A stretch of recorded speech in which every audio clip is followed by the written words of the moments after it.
Body Break with Hal Johnson and Joanne McLeod. Oh, nice strike.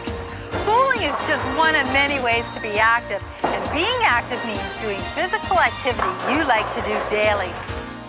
Anything from getting out and enjoying a leisurely walk, to flying a kite, skating with the kids, to swimming, playing basketball, to snowshoeing.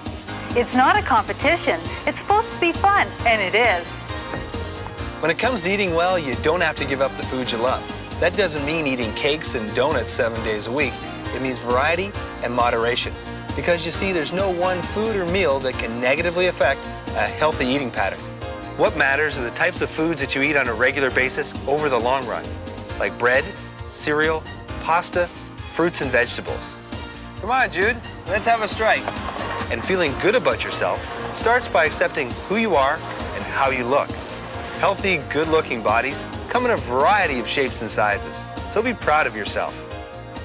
We've just talked about vitality. It's about how you can enjoy eating well, being active, and feeling good about yourself. Vitality is a simple approach that can work for everyone. Oh, another gutter ball. I have to admit, I really enjoy beating Hal. So until next time. Body Break. Thanks for watching this video. And don't forget to hit the like button and subscribe to the BodyBreak channel for more awesome videos. Until next time, keep fit and have fun.